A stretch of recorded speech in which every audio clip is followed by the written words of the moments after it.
This is Carl at National RV Detroit, and I'm going to walk through this 2021 Flagstaff Classic model 832 CL SB. I'm on the door side of the trailer here, towards the rear. Of course, we have a power stabilizer jacks on this. One switch, this one right here, controls the rear jacks, both rear jacks, and then on the front, there will be another switch that controls the front ones. So you don't lift the trailer with these jacks, you just stabilize it. Just take the wiggle out. Okay? That's all there is to it. Just go over. Alright. This is just a part of a sprayer. You get a blue coiled spray hose, I guess you would call it, with a nozzle on the end. That quick connects to this here. I'll show you that when we get up to the front compartment. But that's what goes there, just so you can hose things off, kids and dogs and feet, and bicycles and dirt bikes, or whatever you have. Now, I just want you to know that the reason you have these holes in the side here, with the little grommets in them, inside that, if you were to look through, up against the frame, there's a shaft. There's a shaft with a pin going through it. If you turn that, you can crank the slide rooms in and out manually if you had to. So that's what that's there for. That's just a way to get the slide outs in emergencies so you can drive home. So they generally don't go bad. It's rare, but you know, it is a machine, so you do have that option. Now your steps fold into the trailer, obviously. To adjust the length of the legs, if you need to, you just pull up on this right here, and you can adjust them up and down independently of each other. All right. Your grill hangs right here. Okay, so you have to plug it in so you get a line with or an LP line that you can plug into this quick connect here. Let me see if I can show you where it's at. Right there. That's an LP quick connect. So you have to plug the grill in. Okay. You also have power awning with LED strip. Let's see what else we have. This is your griddle right here. It'll be inside the trailer. It was just assembled. That's why they got it sitting there. But we'll have it sitting in there so you can store it where you choose to. This is the hole for the other slide room right there to crank it. All right. Let me just walk up here for 1 second. See what we've got. Okay. This is the sprayer I was telling you about. There's the quick connect end right there. Okay. All right. So you can hang a TV out here. There's a TV bracket, and you can also put a TV, or you can also. Well, let me back up here. You have everything to run a TV out here. There's the bracket. Here's the coax, and there's the power. So you can hang a small TV out there if you choose to. You have outside speakers, right? Then this right here is the fill for your fresh water tank. Now, if you're camping at a campground that does not have plumbing on the campsites, you can pre-fill this tank and use the onboard pump and pump water. So 9 times out of 10 you're going to be using the city water option, but if you don't have city water, you still can camp comfortably by pre-filling the tank. All right. So this little hook up here is in case you get a solar panel to charge your battery. That's just a place to hook it up. And of course, the switch for your stabilizers, like so. Your docking light switch here. Here's your docking light. Okay, so you have a power tongue jack. Now, as with the slide outs, if this was to fail, you can pull this off, this cover here, and then it takes a 3/4 inch socket or crank in order to crank it manually, but you can always get out of trouble doing it that way. You can always get hitched or unhitched, so you don't ruin your vacation. You have two 30-pound LP tanks with an automatic regulator, so you open both tanks up and let it drain one, then go to the other automatically. You have two deep cycle marine batteries wired together as 12 volt. Okay, and right down here you can see, hopefully you can see it, It's very difficult to get to here. Let me try it over here. Well, that didn't work either. Hold on. Right there. Okay, so you can see it right there. This is the kill switch for the battery. So if you want to disconnect the battery when you put it into storage, you don't have to take a cable off or anything like that. All you do is turn that knob off, that switch off, and you're all set. Alright? Okay. Moving towards the back here on the off door side. This is a 30 amp or a 50 amp system, so you got a 50 amp cable, 30 feet long, and there's the reducers we give you. The reason it's a 50 amp system, it's pre-wired for second air conditioner like they do these days. So this one's all set if you want to add a second AC. Now there's your gray tank dump over there, right? That would be probably for the galley tank. And then you have your regular gray and black dumps here. You see you've got gray here and gray there, and then you have the black one down there. So the black is toilet water and waste, the gray is obviously sink and shower water. So you dump the black one first, because it's the dirtiest of the water. Then dump the gray next, and it'll just help to clean it out a bit. Now after you've done that, you can leave the black tank valve open and come right over here to let's see here, to this one right here, which is the black tank flush. You hook the hose up at the dump station onto this, turn it on, and it'll spray the inside of the black tank off. Out, not off, just out. And it'll clean the sensors really well. Just make sure when you're, like it says here, they always leave the valve open before you turn the water on. You don't want the pressure to build up. This is your city water connection, the most common way to get water to the trailer. Hook the hose up and you're all set. Okay. This is to winterize the trailer. You would use a hose in here, a winterizing hose, and draw up antifreeze into the system. And so this is part of the winterizing system. Cable and campground cable and satellite through. There. It's an outside shower. This is your water heater. Okay. So this water heater works on both gas or electric. It's off now. The reason it's off is because this tank is empty. Right? There's no water in the tank. So I always have, that's mainly because we're winterized right now. There's antifreeze in the system, and then the water heater's bypassed. So the thing to always remember is you can't turn this on. This switch controls the electric heating element that's behind this cover here. So you can't run it without water. That's called dry fire in it. You'll damage it if you do that. So you always want to make sure there's water in the tank before you turn it on.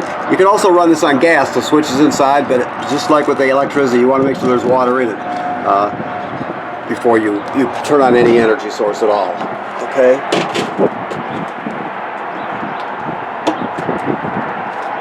I'll spend the next 20 minutes trying to get this. I'll just leave it open for now. So I'm in the middle of my video here. Okay.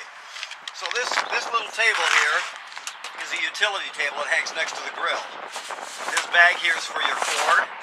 Now this crank here, this is the one that'll run your slide outs in and out. See, it's got a different kind of head on it with a slot in it, right?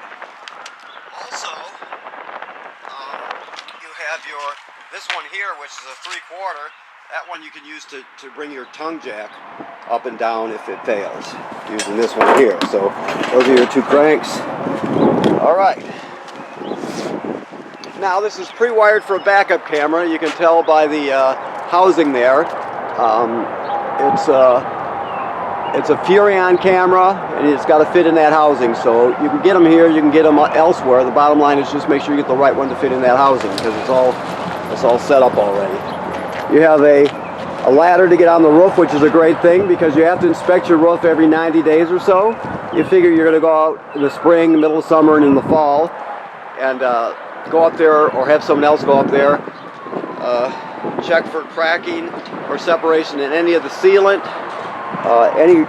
check the roofing material, make sure no road debris flew up there, damage it, or make sure that a low branch didn't scrape it, break a vent cover, that sort of thing. You just give it a good inspection. If you see any issues with it, you take care of it immediately. Okay, so let me open this up here.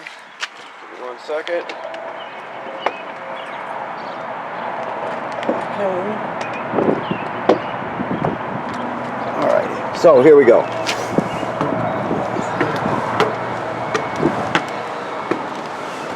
Okay, so here we are. This is the control panel. In fact, I'm going to shut that door if I can from here. Yeah, it's getting a little chilly. Okay, so here we go. I'm sorry. So your two slide out switches are here. Your power awning switch is here. Make sure you never leave the power awning out unattended. You don't want to get it damaged by the weather, so you always want to bring it in. You got your two slide out switches. Your water pump switch, I told you it had a water pump. You use this to pump out of the fresh water tank if you don't have city water, and also use it in winterizing the trailer. This one has heated holding tanks. That's the switch there. Basically there's heating pads on the all the holding tanks, and then there's one around the neck or the elbow on it by the valve. So it can just extend your camping season. You can go out earlier in the spring and stay out later in the fall for sure. Now, to light your water heater, remember I showed you the one switch that was in the lower left-hand corner for the electric feature. You also have the second switch here, so keep that in mind. And then there's like the switch to light our gas right there. You can check all your levels here. Fresh water tank is empty. Battery's charged, or is in the way of being charged. Black is empty. Gray 1, gray 2. Okay, so all of, what did I see here? Yeah, that's right. So basically what happens is it graduates up in 1/3 increments here. So once you get past 2/3, you got to start thinking about dumping the holding tanks. You have all your lights down here, and let's see here. This one here is for the Wi-Fi Ranger. Now the Wi-Fi Ranger is on the roof, and what it does is basically it does two things, but the main thing it does is increases the signal, the bandwidth you get from public Wi-Fi at campgrounds. So you can see on this sticker right here, the top line tells you the name of your Wi-Fi Ranger. So when you're looking at your phone or tablets, your family's phone or tablets, you can pick out the Wi-Fi Ranger and you're going to attach to that. Keep the password in there so it attaches automatically. And then when you get to the campground, in this case, you will search for the campground Wi-Fi and hook up to it using the Wi-Fi Ranger. The way you do that, this is the control panel. That's the IP address to get to it. Right? So you type that into your browser, of course, it'll take you there, and it's got a temporary password here called Change Me Now 3923. And you would set your password and go from there. So it just gives you a much better signal. Now there is a paid function that you would have to go through whoever provides your cellular service to you. It would be like paying for another phone or another tablet, whatever. But you can use a SIM card, and you can have cellular service through it also. Most people just use the free Wi-Fi booster function, but when people work from the trailer, things like that, they sometimes will go with the cellular function because it's useful to them. This is telling you can get an app for your phone to control all this stuff, right? This is telling you it's pre-wired for solar. There's also solar ports on the roof for panels, and this is where the control panel would go in right here. That's all that is. So it's just telling us there's wires back there, and that's where to mount the thing, the panel. So this is your power converter here. What this does, it converts 110 AC to 12 volt DC. So you can see on this side you got regular circuit breakers like you would see at home, and they're 110 AC and they're all labeled, right? Then the power is converted to 12 volt DC on this side. You got regular 12 volt fuses here, if you can see them, and they're all labeled. If any of those fuses were to blow, they'll actually light up, and you would see them glowing through this tinted plastic here. All right. Also, when you're plugged into power, this will be a battery tender. It'll sense how much energy your battery has, or batteries have in this case, and if they're charged, it'll just trickle a couple amps up there. If it's low, it'll send 10 amps or whatever they need, so it'll keep your battery charged. When you're towing now, your alternator on your tow vehicle will charge the battery, so they should always be charged up. And like I said, you got double the storage because there's two, so it's a pretty good setup actually. Okay. Now, let me see where the remotes are at here. They must have put them away when they cleaned your trailer. Let me look over here. This is Well, it was a likely place. Oh, come on, you guys. Oh, well, here they are, right here, right behind me. Okay. Oh, my fault. So, to start off, your fireplace, this is the remote for your fireplace. Okay? So, you can set, excuse me, you can set the way way that the flame looks. You can change it around, customize it how you like it. You can set the temperature from here. You can set the fan speed from here using this switch from Celsius to Fahrenheit, and it also has a built-in timer. So you can set it to turn on or turn off when you want to. So here's the thermostat function, if you can see that on this, but it also has some controls on the front, but you do have this remote here. That works on 110 AC, so you got to be plugged in to use that. This here, this one here, is for your sound, and that's right here. You can play DVDs and CDs here. You can stream off a USB stick with this. You can hook up with Bluetooth and stream from your phone or tablet if you want to. You can go into the system through this HDMI here. This is an HDMI in. All right. You can select the speaker zones. 1 is this room, 2 is the bedroom, and 3 is outside. So you can also select zone 3, which is outside. You can select that independently of the other zone. So let's say somebody was watching a movie in here. You can listen to the radio outside. So you can select the source and the volume separately for zone 3. There's a cheat sheet here. It's right under this right here. You can keep it where you want, but that's the best thing to refer to because it explains all the common features of that. So, okay. All right, so I think that covers it. It's got a radio inside, obviously, and all the normal things a radio would have. And then your TV is a Roku TV.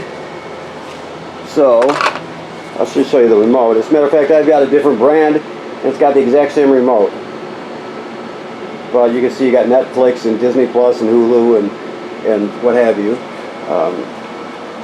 So you have that, and as you probably know, if you travel, you'll have to sometimes rescan your channels when you get far away to a different area. You just rescan them, and you can pick up the local stuff and all that. So that's cool. Okay. I don't want to go on and on here. So the controls on your chairs here, that's for your lumbar support in the back. All right. This folds out to a 3-panel bed. So you can see that you would take these cushions off, you grab it right here, fold it out, drop the legs, and you've got a pretty comfortable HideaBed with foam panels on it, so it's pretty nice. You got to remember that the inner leg of each chair should be hooked together like they have it right there. It doesn't keep them from moving, but they just won't fly around. You also have a leaf here that can fold out. There's a GFCI here. There's also one in the back. All the plugs in the trailer are wired through GFCI. So if you blow it outside, if you're using something outside and it pops it, you'll reset it in here. This down here is your carbon monoxide and LP gas detector. It's got a test button on it. You can always test it. It should always be green like it is. So it'll detect carbon monoxide buildup, LP gas leak, and if it beeps very, very slowly, it's telling you that your batteries are low. So there's all 3. This is your water filter and wrench. If you choose to put a water filter in this, you can. There's a canister for it. You just don't want to, how should I say, you don't have to use it, but if you choose to, you have to change the filter every single year. So a lot of people don't drink the water anymore out of the groundwater or whatever, well water, but they carry it in bottles. So some people don't bother using the filter, is what I'm saying. Now those controls are going to be under here, and all that stuff will be under here, the plumbing. But this is a fake door, so you have to take this hinge side off with a screwdriver, and you can see where the canister and everything is. Hopefully I'm making sense. Sometimes I kind of missed the mark a bit here. This is the hose for your grill. I told you the quick connect hose. This device here is for, you have wheel sensors in your wheels, and it'll tell you the tire pressure, it'll tell you the temperature of your wheels. You can also program it to put your tow vehicle in there. Let's say you could buy the sensor caps for your tow vehicle, and it also would detect temperature and well, pressure for sure. I don't know about temperature, but you can do it. So we'll explain more about that when you come to pick it up. Okay, so it's got self-closed drawers too, which are nice, soft close. Look at that, very nice. Okay, this is your vent hood, fan, light, your air conditioner. your microwave works like any other microwave. You spark your range top to light it, so you turn this like that. So I would just turn the burner on and then spark it. And it's going to take a few minutes because I had the gas shut off. There it goes. Okay, so you just spark it. Now for your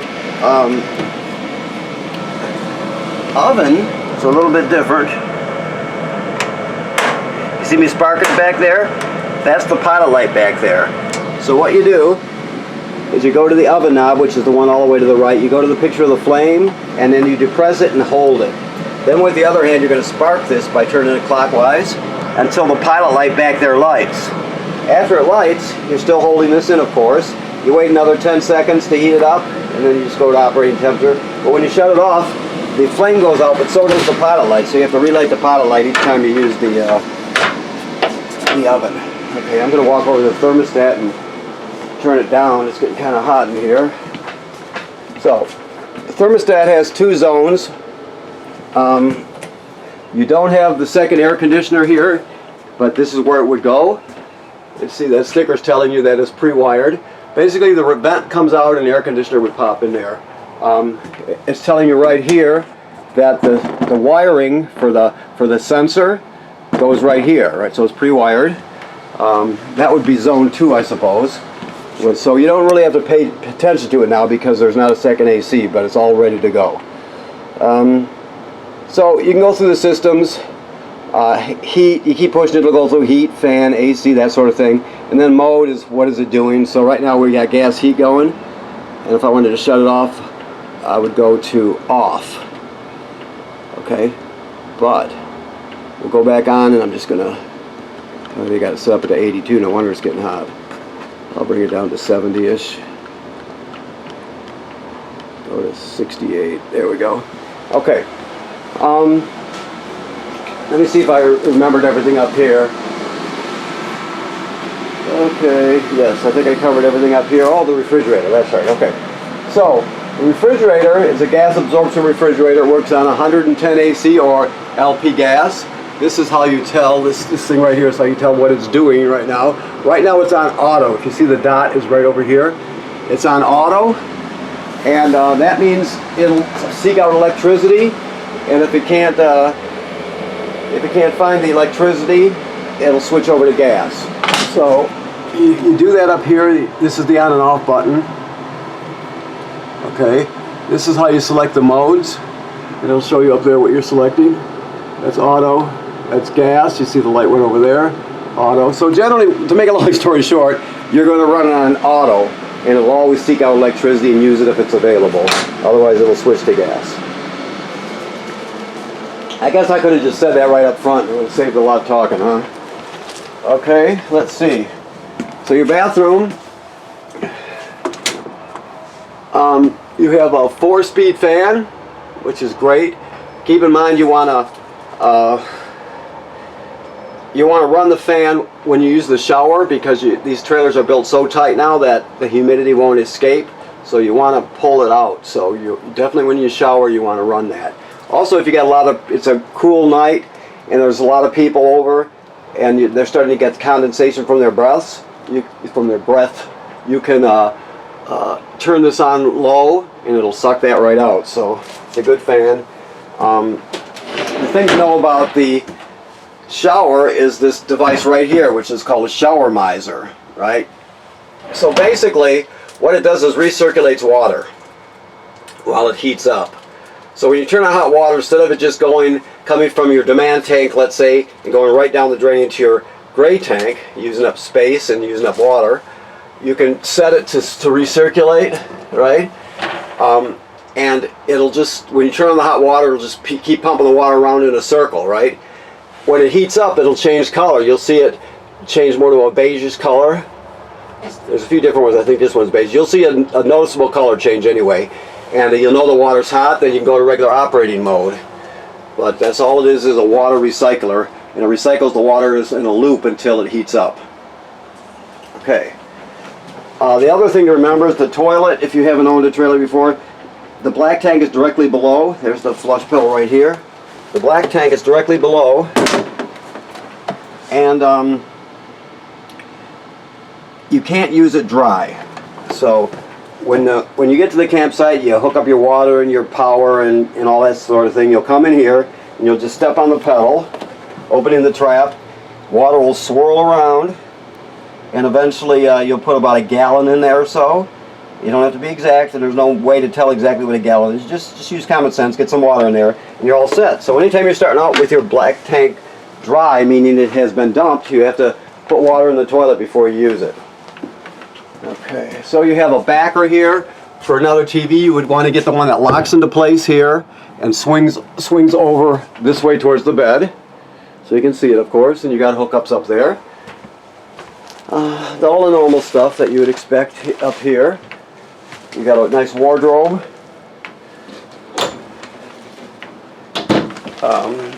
And storage down here. Okay, I think that covers that.